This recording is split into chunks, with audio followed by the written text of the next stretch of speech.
We want them to know that we love them and that if you want a free hug, I got you. And that they're preaching all this hate, and we just want to preach love at this school. Anti-abortion activist Jake Eakin is drawing up a big crowd at Eastern Washington University. We'll hear from him and why counter-protesters say they don't feel safe. That's body cam footage from Post Falls police while they were actually helping the homeowner by kicking down his door. Like 20, 30 frantic seconds whipping our nets through the fecal plume in the water. How examining whale feces is actually helping us learn more about the ocean. Good evening and thank you for joining us. I'm Mark Hanrahan. Welcome everyone, I'm Tom Sherry. Anti-abortion activist Jake Eakin preached at Eastern Washington University today. KREM 2's Amanda Rowley joins us live from the campus tonight with more on how students and the university responded. Amanda? Eastern Washington University had a few campus police officers on hand today just as a precaution, and that's because of the large turnout at the last protest that happened here on campus a few weeks ago. They even taped off a safe space for Jake Eakin to speak. Now, he told me he came to Eastern today to preach to students about being against abortion. We're not here to be intolerant. We want to just preach good news to them. Jake Eakin told me he came to campus wanting to share his message peacefully with students. You may remember him as the 12-year-old convicted of second-degree murder in 2005. Some students are saying they don't feel safe because of your presence on campus. What do you say to that? Well, yeah, many people are aware that I was convicted of second-degree murder when I was 12 years old, and I served 14 years in prison for that. And when I come here, I'm well aware that, I'm a convicted murderer, and the reason I'm here is to speak against murder. He was met with counter-protesters today. They want to save us, they want to bring us to our own liberty, or, that kind of thing. And I think, I didn't ask them for that. If I wanted to talk about my liberty, my salvation, I would go do that with whatever organization that I belong to. But what made this gathering different from the most recent protest on campus is the students' response. Last protest, we were seen as angry and hateful, and I don't want our school to be known as that. Student body president Key Baker encouraged students to instead respond with positive messages. Amani Clemens was one of many students giving out free hugs. We want them to know that we love them and that if you want a free hug, I got you. And that they're preaching all this hate, and we just want to preach love at this school. For the most part, exchanges between Eakin and students here on campus, it was mostly civil. He was here for maybe just a few hours, and we did see him leave with campus police earlier today, but that was at his own request. He had requested that they walk him off campus. Reporting from Eastern Washington University, Amanda Rowley, KREM 2 News. All right, Amanda, thank you very much. Meantime, we are tracking some breaking news. Tyler Rambo, the man accused of firing at police officers on the 4th of July in Coeur d'Alene, was charged today. He's been charged with a felony battery charge. Rambo was already facing separate charges related to a fight that police say happened before the shooting. Well, it has been a wild election season here in Spokane. Millions of dollars were spent and several key races came down to the wire. Our political reporter Casey Decker is in the newsroom with what will likely be the final results. Casey. Well, all the ballots have now been counted according to Spokane County elections, and here's where things currently stand. The Spokane mayor's race ended with just 849 votes separating the two candidates. The results were close on election night, although Nadine Woodward had a big enough lead that Ben Stuckert conceded after initial returns. In the days since, Stuckert has gained over and over. In the end, the margin was only about 1%.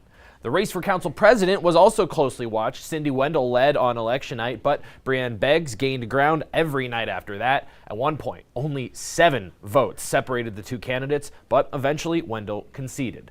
In the end, Beggs ended up with a 957 vote majority, so actually bigger than Woodward's win over Stuckert. but still just about a 1% gap. Okay, another close race with Spokane Council District 3 incumbent Karen Stratton has maintained a very narrow lead over Andy Rathman since election night, but it's a lead she's held on to. She is still up by 431 votes. Again, not even a 2% margin there. And in Spokane Valley, another as close as it gets contest for council position 2. Brandy Peets and Michelle Rasmussen were at one point separated by single-digit votes, but in the end, incumbent Peets is leading. She's now up 424 votes, another margin under 2% there as well. Now, despite how close all these races were, none was close enough for a mandatory recount. That doesn't mean one can't happen. However, candidates, parties, or even groups of voters can still request recounts if they're willing to pay for them. One final note as well about turnout. Across the board, it was better than in 2015, the last mayoral race. Countywide, it was just under 48% this year, and in the city of Spokane, more than half of registered voters filled out and returned a ballot. And of course, as we've seen over the last few weeks here, every one of those ballots mattered. We'll get the final numbers when the election is certified next Tuesday. Mark, Tom? Well, if you live in Liberty Lake, you are being asked to boil your water. That's because a sample from a fire hydrant tested positive for E. coli today. Contamination is impacting a portion along East Appleway Boulevard, which is about a block off East Knox Avenue. Crews are collecting more samples to find the source of the pollution. They're also working to chlorinate the system. Crews are hoping to have it corrected within a week. Flags are lowered across Washington state today honoring a fallen Western Washington police officer. This is clearly the wrong video.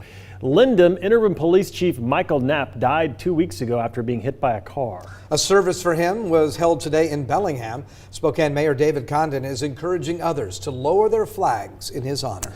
The downtown Spokane Library is moving to the Spokane Transit Authority Plaza in February. The library is relocating while its current location gets remodeled. The renovations are supposed to take about 2 years. The library is downsizing quite a bit. Its current location is 100,000 square feet. The new location will be about a tenth of that size. Well, temperatures are staying in the 40s this week. We are seeing some colder temperatures as we get closer to Thanksgiving time. Yeah, and I think even for travel next week, we could even see some snow on the ground. Oh my gosh. Let's get right to it right now. We enjoyed the sunshine across the area. We'll show you 39 degrees. That is the current temperature. Winds are out of the north right now at 9 miles per hour. My gosh, just look at how dark it is at this time of night. 5:05. That's because we see the sun setting now at about 4:09 in the afternoon. Look for mostly clear skies this evening. Patchy fog developing overnight. That patchy fog will be patchy freezing fog with that overnight low of 26 degrees. If we burn off the low clouds tomorrow morning, and we think we will, then we'll enjoy another day like we saw today. Plenty of sunshine and a high of 44. Weekend forecast calls for partly cloudy skies on Saturday, but late Saturday night in the overnight hours, snow showers. And then we'll look for a chance of snow or snow mixing with rain on Sunday and a daytime high of 45. I'll check the rest of your 7-day forecast coming up in a few minutes. All right, here we go. Thank you, Tom. It is no secret Spokane has beautiful parks, but what you might not know is that some of the mulch used at those parks comes from recycled tree debris. It's a way the city is focusing on reusing materials produced right here in Spokane. After falling off the trees, leaves are thrown into a large composting piles like this one in Manitou Park. They sit for about 2 years before they're broken down enough into compost that is then used in parks around the city. But they don't just recycle leaves. Crews also make piles of short sticks and branches and pine needles.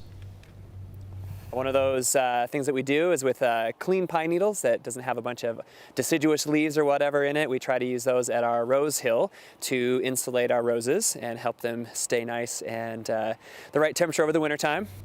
Any other materials like longer branches that would take several years to compost go to the waste to energy plant. That facility then sorts them off and ships them out for other companies to use.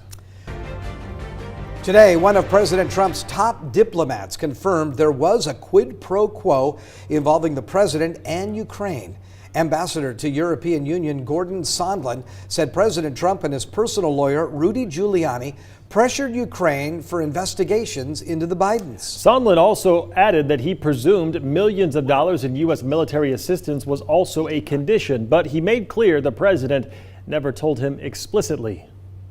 President Trump never told me directly that the aid was conditioned on the meetings.